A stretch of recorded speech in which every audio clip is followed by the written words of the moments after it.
You're Too Young to Remember the Eighties, Dancing in a Different Time is the title of an article by Controlled Weirdness first published in Datacide 10 in 2008. We sat down with him in Berlin and talked about the clubs and early warehouse parties in London in the 80s. How did you get into the club scene and what were your first experiences? Started going out locally, 14, 15, to pubs near where I grew up. And I guess it was getting into music. I mean, the first album I really got was Saturday Night Fever. I got that on cassette and I used to listen to that at the end of the 70s. So that was my disco introduction. But I was a little bit too young then to be going to the discos. I guess one of the early groups I was really into was Soft Cell. And their first album was called Non-Stop Erotic Cabaret. And that was like all about going out clubbing and going out nightlife and hanging out in Soho in London. And it was all about, if you like, sleazy, decadent sort of nightclubs. And it always sounded really exciting. Well, it did sound really exciting on that record. So that almost sort of piqued my interest. My mum used to work in Soho at the time. And so I was up there quite a lot. And you'd always hear that album coming out of all the sex shops around Soho, and you'd actually see, I'd see occasionally I see Mark Armand walking about in Soho because that's where he lived at the time. He lived just off Brewer Street, just by where the Raymond Review Bar is. But it was kind of weird, that album. Like I said, it was all about the sleazy nightlife. There was tracks like CD Films on it, and funny enough, all the sleazy and seedy venues, you'd hear it coming out of all the sex shops around Soho. So it almost was a soundtrack to that time walking about. So in one way, it made it sound really exciting. So that kind of piqued my interest about going out to nightclubs and almost reenacting some of the stories that they talked about on that record. So I guess at the same time, I'd be getting like pop magazines like Smash Hits and stuff like that, as well as the NME, and they'd be talking about like the clubs that were going on. I guess that was early like new romantic sort of stuff. So I just started going out to like a few clubs when I was probably, how old was I, 15, 16? Started going in, so I'd started going out local ones in South London, but they were pretty horrible, and they were okay if you wanted to try and get off with someone or have a fight or something like that, So, but going out to ones that were a bit more, I don't know, subversive or a bit more glamorous in a way, or ones where maybe like pop stars would hang out. So I started going out clubs like the Embassy Club, which was in New Bond Street, and you see people like Heaven 17 and people like that in there. Sieg Sputnik, all them sort of people. Well, before they were Sieg Sputnik. But so I started going out to a few of these. Camden Palace, used to go out to Camden Palace. What other ones were there? There was some of the goth ones, because I was into a mixture of stuff then. Like I said, I was listening to Soft Cell, and I was into my electro pop, like Human League, all that sort of stuff. And then all the punky stuff, I was into that. I was also into almost like the proto-gothy sort of stuff. There was a club called the Kit Kat Club in Westbourne Grove that I used to go, and that was actually on till 6 in the morning on a Saturday night, which at the time, that was really, quite crazy that was on all night, because again, most of the clubs then, virtually all the clubs didn't go on all night, even like the trendy underground ones all finished by 3, some by 2 or 3 in the morning. The licensing then was still really bad. Kit Kat Club in Westbourne Grove, for instance, did go on till 6, but you bought your own booze, and that was a total sort of gothy sort of nightclub. That's probably 82, 83. And that was like your Killing Jokes and your Susie and the Banshees, all them sort of records, and Joy Division and all that sort of stuff. So I'd go that sometimes, and you'd come out at 6 in the morning quite, I guess most people were just drinking all night. But it was the sort of place, you could just bring literally like a carrier bag full of tins in. So people just, so I think they did get raided at some point. There was a raid, and I think it was in the newspapers, and they raided it. I don't know, there's probably some sort of drugs going on there or something, but So I'm not quite sure how they got away with it with the licensing, but I think that was the point. They didn't have a license for booze. So if you're just, most places you can open up late if you're not selling drinks.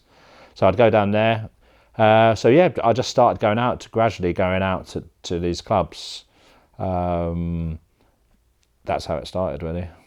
How did the clubs develop? Was Electro already a thing? At the same time, I was really getting into the electro stuff from about 82, 83. And that was a real, if you like, underground sort of subculture coming up. Where I grew up in South London, you had certain kids at school were really into the electro stuff, and then you had some of the, if you like, still the soul boys or the jazz funk sort of people who actually really hated the electro because they called it like robot music, or they just hated, it wasn't real music, if you like. It was seen as this, too electronic. It wasn't jazz funk, if you like. So there was a little divide there. But I used to listen to that on pirate radio. So people like Tim Westwood on LWR, which was a pirate radio station in London, and he'd play a lot of that sort of stuff, 82, 83.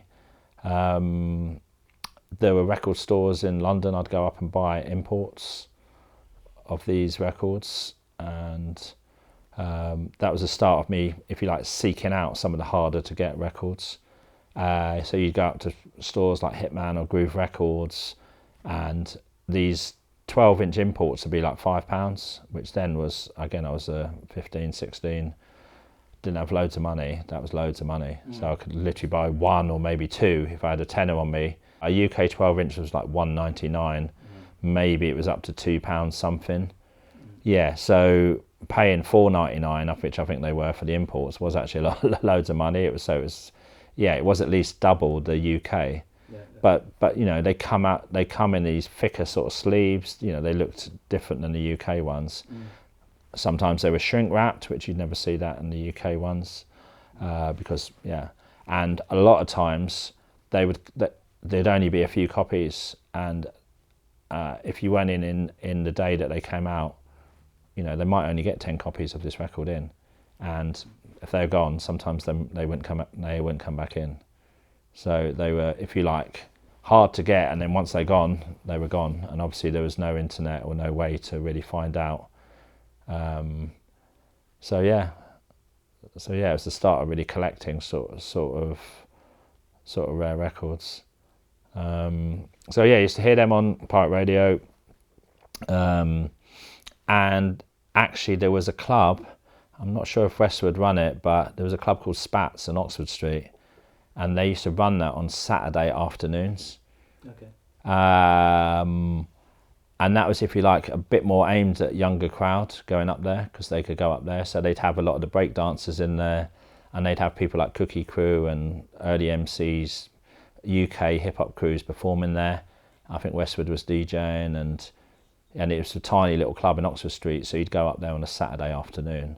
So I know there's a few people from that era. That's, if you like, that's a big part of their memories, is going to Spats on a Saturday afternoon and maybe buying some records before or after, but And then there was a big actually jam called down at a place called Jubilee Gardens, which is right by Waterloo, right next to, it's the South Bank. It's down there, Jubilee Garden. I think it was a GLC did an event, and they had loads of hip hop and it was hip hop electro sort of stuff. So yeah, started getting into that. I went to a few gigs. I saw Africa Bambaataa, Soul Sonic Force when they toured, and Grandmaster Flash and Melly Mel and all them sort of people. They come over. So yeah, just started getting into the hip hops. So I was listening to a really wide variety of stuff, really. So the electro, the hip hop. I'd gone through all the like the, I don't know, electro pop, like I said, the soft cell, the Human League sort of stuff, and then as well as the punk stuff, the new wavy stuff, then maybe a bit of the gothy stuff. There was a time I was like, initial goth and new romantic and all that sort of stuff. So I guess that's my long answer to starting how I went out and the electro stuff. And you soon started DJing yourself. Yeah, I did. Like basically, I was sort of known for having quite a good record collection, and there was basically like a friend of mine, and they were like, and she was like, oh yeah, my cousin's doing this night. You got really cool, you got really cool records. Do you want to play some records at this night? And I guess in one way, DJing wasn't really, it wasn't really like a thing that people aspired to. I guess it was just come and play some records. So I'd play like a mixture, and I can't remember the exact date. I'm a little bit confused with it. It was either the start of 1984 or the start of 1985.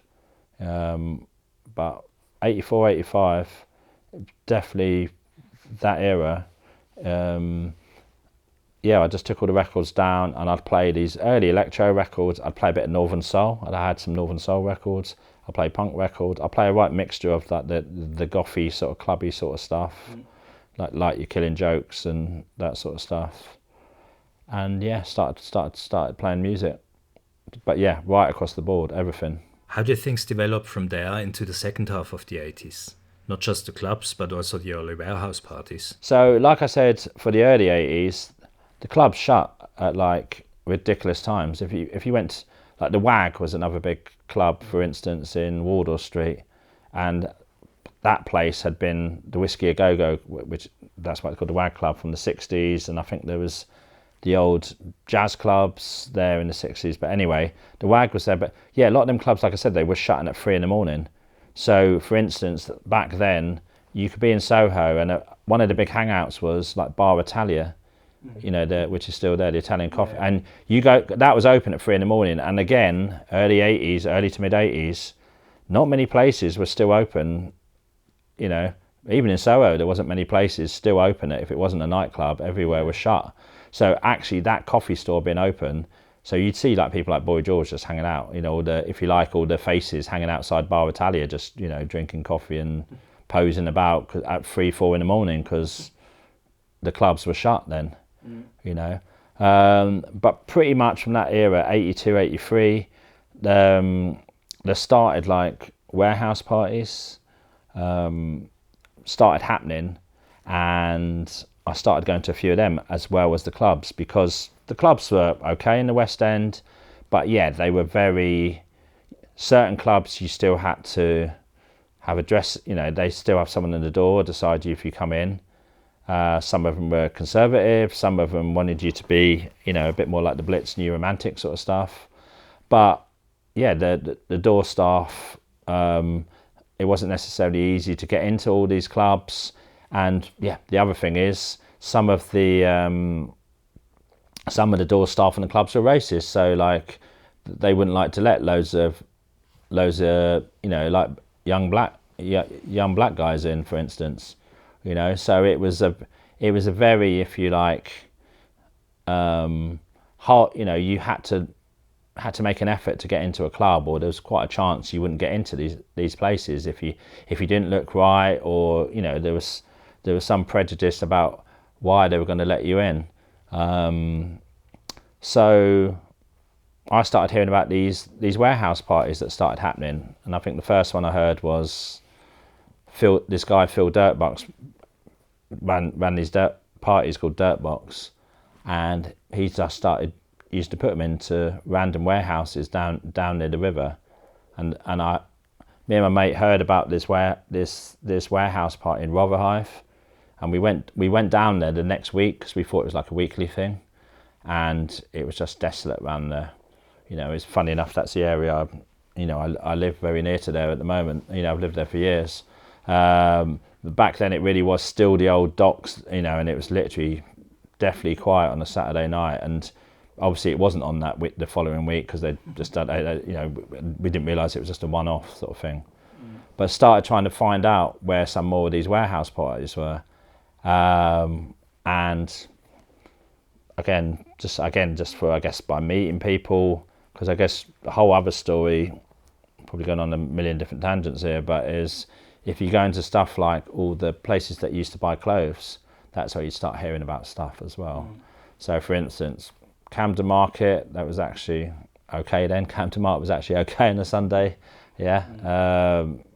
Now I wouldn't be seen dead near there, but then you had places like Kensington Market.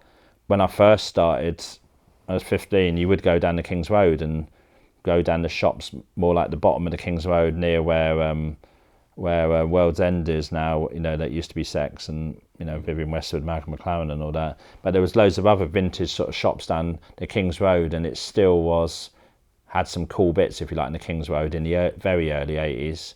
And I think gradually as the 80s went on, that kind of dissipated.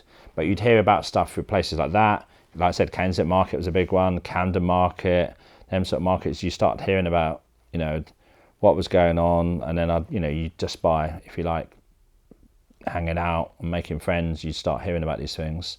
But there's a pub in centre of Soho in Cambridge Circus, which is, well, it's just where Shaftesbury Avenue is, Chancross Road. That was a good meeting point on a Saturday night. So a lot of, if you like, the people on the scene would go there drinking on a Saturday night.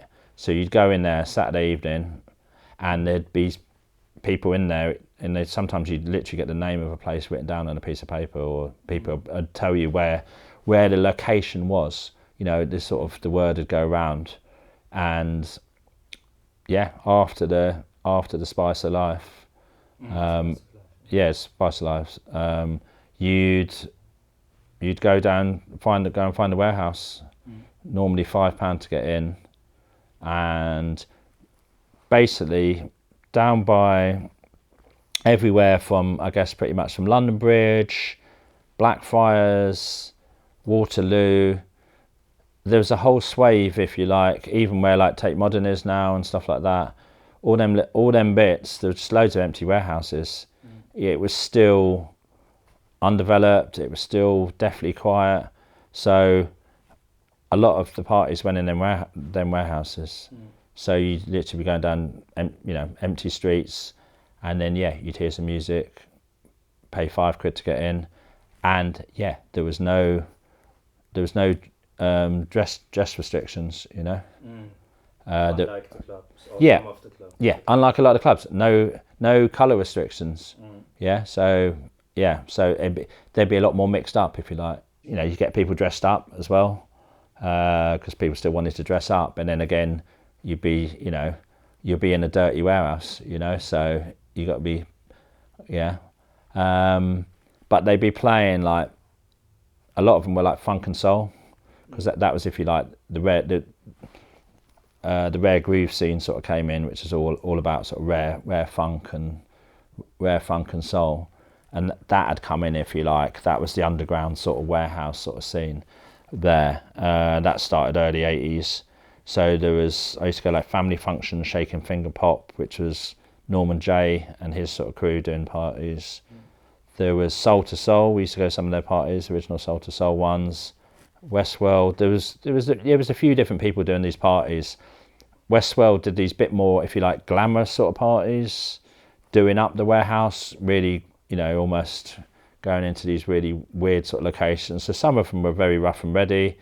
Just be like a sort of sound system, and some normally you'd get like either Red Stripe or Grolsch. They sold a lot of Grolsch back then because of the bottles. I don't know if you remember the old Grolsch bottles, but they were the very trendy sort of beer. So you'd have loads of them, and they'd just be playing little rare funk and soul, and they'd go through till 6 or 7 in the morning. And sometimes they get shut down, but they'd actually go all night. So that's the start of the early warehouse stuff. How is that connected with the rise of house music? At the same time as that, I started going to this club on a Wednesday night at Heaven called Pyramid. And that club that's meant to be the first club in the UK in 1985 to play house music. I mean, Heaven is a mostly gay nightclub, been there since the 70s, because I think it was originally called Global Village back in the 70s. Anyway, Heaven was like the big gay nightclub, particularly on Friday and Saturday, and they, if you like, had a really good sound system in there, because I guess this was the thing with a lot of English nightclubs, maybe compared to New York nightclubs, you know, at another point when we talk about some of them sort of stuff. A lot of the English nightclubs, the sound system was okay, but wasn't. But whereas Heaven had a sound system to play music loud and in a proper quality, you know, a little bit like the Paradise Garage. I mean, I guess maybe Heaven's not quite on that level, but you know, it had a decent sound system anyway.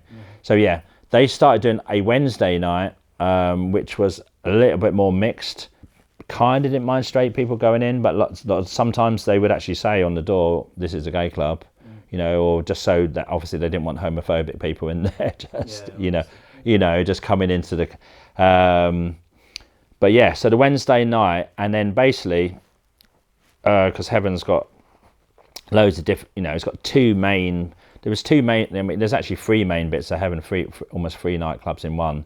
But I think normally they just open up two of them. And if you like the downstairs, the main floor, they started playing house music down there in 1985. Yeah. And that was people like Colin Faver. And then upstairs, they would have a bit more of like the alternative on the Wednesday night. That would be stuff like, it would be a bit more the gothy stuff. It'd be like soft cell sort of stuff. It'd be Nitzer, it'd be like, you know, industrial dancey sort of stuff. It'd be a bit more, if you like, the alternative, I guess is the word. So upstairs would be that, and then downstairs they play a bit more some of the stripped down early house records would be played downstairs on the sound stuffs, and that's when I started hearing them. And yeah, like I said, that would be people like Colin Faver, who is quite an influential figure, I think, in a lot of this sort of stuff, and almost doesn't and doesn't, you know. Obviously, RIP is, you know, is been, you know, he's been dead a few years now, Colin, but he almost hasn't got enough respect for, you know, and yeah, there's a whole story about these people going to Ibiza and like bringing back an acid house starting. I'm not saying that parts of that aren't true, but then there's big parts. Again, it's almost like people don't talk about the warehouse parties that were going on for years, you know, before then, you know, and like I said, so yeah. So that started playing house, and yeah, if you like all the trendy clubs, so I said, or all the clubs that were talked about in ID in the Face, you know, some of the ones I was going to, like the Warehouse, Rare Groove parties, the WAG on a Friday or Saturday night. There was a period for a couple of years where it was very funk and soul and hip hop, and it was that sort of scene. There was a big club called Delirium, which opened, I think it was 1985 at the Astoria. And that was hip hop and funk and all that sort of stuff. They started playing a few house records in 85, 86, and they were getting the DJs were getting stuff thrown at them in the DJ booth, because basically it was seen as gay music that they were playing. Some of the big DJs at the time were almost really anti the house stuff, because they formed a little group, and it was something like the League Against. I can't remember the exact name, so I don't want to say what it was. I'm sure it was people like Pete Tong and all that were in that. Some of the big DJs who a few years later were playing all the house music, and Norman J might have been in that. But I know for a fact that a few of them who were really against the house music changed their mind about a couple of years later when the house, so it wasn't straight away house music. There was a lot, I know, you know, they talked about them getting bottles thrown at them at Delirium. And, you know, and I remember going to some of them parties, and yeah, when they played house, you know, the dance floor was empty, or it was you know, it wasn't seen as the right music to be playing. So it wasn't like a smooth transition for the house stuff, shall we say? You know, so so Delirium, I'm talking about 85, 86. There's all this sort of stuff going on, and yeah, the house music is like, if you like, that was definitely going on in the more gay clubs, more mixed sort of clubs, but even like the underground, but maybe the more straight clubs took a while to adopt it. You know, so it wasn't overnight. So that probably was 87, 88, and that's when you have like your Shooms, and you have your RIP parties, your RIP parties down at Clink Street. You know, 87, where then parties start happening. Ecstasy starts coming in a bit more to the club scene, and if you like, that's partly the little breakthrough. There's stuff like Rave in the Cave down in Elephant and Castle. It was big sort of nights, and started playing it on the pirate radio. So it took a little while to filter through, but yeah, it wasn't an initial. House wasn't initially So we say loved by all. It took a little while to come through, but when it did break through, it really broke through. A lot of restrictive rules were still in place in the UK in the 80s. We used to go to these Sunday morning parties that start about 7 in the morning, like after party. I remember going a few in Soho on a Sunday morning, and there was one I used to go to, and you weren't allowed to dance for the first 2 hours because there was some really old law that basically you were not allowed to dance on a Sunday before something like 9 or 10 a.m. or something really. I think it was one of them laws that went back like literally like 300 years, or because it was in Westminster. Soho's in Westminster, which is one of the really old, that would have archaic laws about venues, and they would have literally the dance floor like sectioned off, and they could only open at something like 10 a.m. or 11 a.m. or something really random like that. And they would have people in the council come, because people council would come in and check that no one was, so you could sit there just, and you might not even have been able to. I think you might have been able to drink booze, So you're just there drinking coffee. I remember playing chess or like checkers or stuff like that, and waiting for just the to the dance bit to be allowed to be open. It's really random. Yeah, we had this thing in England or UK where the pubs would shut in the afternoon. I mean, you probably remember this. Yeah. And that was basically the pubs would have to shut at 3 in the afternoon. And they couldn't open, I think it was until either 5 or 5:30. And that was from the First World War, that they basically, because they had all the munitions workers building all the parts for the First World War in factories, and they didn't want them going out in lunchtime and getting really drunk and coming back. Or just staying in the pub basically, just not going back to work. So they'd shut the pubs. So, that law survived. And so we had all these archaic sort of licensing laws. And then at the same time, a lot of clubs, clubs, 2 was the latest. 2 was the latest you'd be open. I used to go to clubs in Camden, and I think there was a long running one there. What was it? The Locomotion, Wendy May's Locomotion. That was going on for years and years, and that always shut at 2 in the morning. And that play a mixture of everything like soul, funk, and a bit of punk and new wave. It was a very sort of indie dance, but with a bit of that was at the Town and Country Club, as it was called then. It was what's now the Forum. But but that always shut at 2 a.m. That always shut at 2 a.m. And you'd be coming out of a club, and if you didn't live near there, if you lived in South London, for instance, you're in Kentish Town at 2 in the morning, and then again no Ubers and night buses. You take you hours or a fortune to get home. So you had all that. So some of the clubs, they, and the other phenomenon that you had, and I know people talked about, that is that, there was a lot of young people not drinking at that time. And there's a lot of stories, and again, this is something I don't know how true it is, whether it's rumours or not, but I've heard stories about how a lot of the major drink companies were really worried and speaking to the government and stuff like that, and people involved in this, because guess what? People are out dancing till 6 in the morning, and they're obviously doing other stuff to keep them awake and make them dance all night, and they're just drinking. Because a lot, even some of the illegal parties would actually not sell drink, because in one way that made their life harder if they were selling booze. And most people didn't really care. They'd be just drinking water, Lucasade, or Ribena, or it was the sort of drinks of choice. And so people were, young people weren't going down the pub so much. They weren't. They were more up for just going out to a legal party, dancing all night. When did acid house become a major music trend, as well as a media sensation / mass phenomenon / legal problem? I guess what the other thing that people don't understand when they talk about acid house is that a lot of what people call acid house doesn't have like 303 in it. That's actually wrong when people go, oh, acid, that was a big part of it. But there's loads of acid house records, what people would call acid house. In one way, there's the word Balearic, which again is linked to all the Ibiza sort of, that thing, and then people go into Ibiza and bring back all these tunes. But there were these tunes on the acid house scene were just these random sort of weird records. But something like Steve Silk Hurley, Jack Your Body, that was number 1 in the UK.